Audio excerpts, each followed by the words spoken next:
राजकुमारी अनिया बहुत खूबसूरत थी। आंखें नीली, बाल सुनहरे, सब उसकी खूबसूरती की तारीफ करते थे। लेकिन इस खूबसूरती के पीछे एक गहरा दुख छुपा था। वह एक आलीशान महल में रहती थी। संगमरमर की दीवारें, गुलाब के बाग, हर तरफ शानो शौकत, लेकिन अनिया उदास। महल की चमक दमक भी उसके दिल का खालीपन नहीं भर सकती थी। उसकी जिंदगी एक सोने के पिंजरे जैसी थी। महल में कैद, जैसे कोई पंछी जो उड़ नहीं सकता। सब कुछ था मगर आजादी नहीं। अनिया आजादी चाहती थी।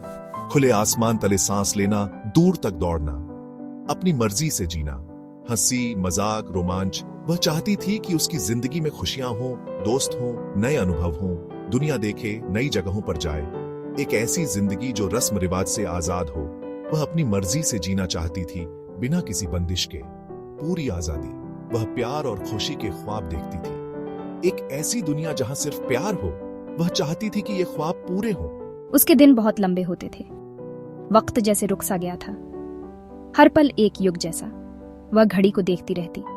कढ़ाई और तहजीब सीखने में वक्त गुजरता। वह ये सब करती मगर दिल कहीं और होता। रातें और भी लंबी। वह जागती रहती, चांद को देखती, सपने देखती। नींद भी जैसे कैद थी। तन्हाई उसकी किस्मत थी। वह अकेली थी, अपने ख्यालों में गुम। महल के नीचे एक फकीर रहता था, रेजा। उसके पास कुछ नहीं था, न घर न परिवार, बस उसका साज और उसकी बुद्धि। लेकिन रेजा खुश था। वह शहर में घूमता फिरता, गाता, कहानियां सुनाता। उसका दिल संगीत से भरा था, आंखें दुनिया की खूबसूरती से। वह दुनिया को एक अलग नजर से देखता था। दौलत नहीं बल्कि छोटे छोटे लम्हे, सूर्योदय, बच्चों की हंसी, साथ खाना। एक दिन अनिया महल से भाग गई। आम लड़की के रूप में वह बाजार गई। बाजार के रंग और आवाजें उस पर छा गईं। अचानक वह रुकी। एक धुन ने उसे अपनी तरफ खींच लिया। ये रेजा था जो गीत गा रहा था। उसकी आवाज दिल को छू गई। उनकी नजरें मिली। कुछ जादू सा हुआ। एक अनोखा रिश्ता, एक मजबूत बंधन। बगावत का बीज। अनिया रोज वापस आती। रेजा का संगीत उसे अपनी तरफ खींचता। वह उसे कहानियां सुनाता। वह अपने दिल के राज उससे बांटती। वह उसे इमारत कहता, अपना छुपा हुआ फूल। रेजा को उसकी हंसी अच्छी लगती। इस नई दुनिया में उनकी दोस्ती गहरी हुई। राजकुमारी और फकीर अब दोस्त थे। अनिया के दिल में बगावत का बीज अब फूटने लगा था। महल में चर्चा हुई।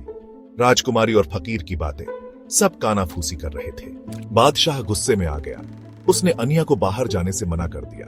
अनिया का दिल टूट गया। रेजा यह सुनकर महल के बाग में आ गया। वह खिड़की के नीचे गाने लगा, उम्मीद और मोहब्बत का गीत। अनिया रो रही थी। उसे एहसास हुआ कि वह रेजा के बिना नहीं रह सकती। एक बेखौफ मोहब्बत। अनिया ने अपने पिता की बात नहीं मानी। उसने अपने दिल की सुनी, अपने सपनों का पीछा किया। उसके पिता एक सख्त बादशाह उसकी मोहब्बत को न समझ सके। अनिया ने अपना ताज, अपनी दौलत सब छोड़ दिया। शाही जिंदगी को अलविदा कहा। एक सादा जिंदगी अपना ली। मोहब्बत उसके लिए सबसे कीमती थी। उसने रेजा को चुना। उनकी मोहब्बत ने सब रुकावटें पार कर ली। बादशाह ने दिल टूटकर उसे छोड़ दिया, लेकिन अनिया डटी रही। अपने सोने के पिंजरे से आजाद होकर उसने नई जिंदगी शुरू की। रेजा के साथ उसे सच्ची खुशी मिली। ऐसी खुशी जो पैसों से नहीं, मोहब्बत से मिलती है। उन्होंने जंगल में शादी कर ली। पेड़ उनका साया, तारे गवाह। उनकी मोहब्बत की कहानी एक दास्तान बन गई। महल के बाहर जिंदगी आसान न थी। लोग कड़ी मेहनत करते रोजी कमाने के लिए। हर चेहरे पर थकान साफ नजर आती थी।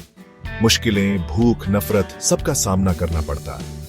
मगर उनकी मोहब्बत मजबूत रही। अंधेरे में एक रोशनी।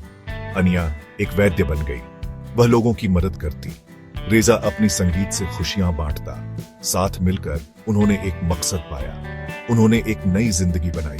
उनकी कहानी उम्मीद की निशानी बन गई। यह साबित करता है कि मोहब्बत की कोई सीमा नहीं, कि खुशी कहीं भी मिल सकती है।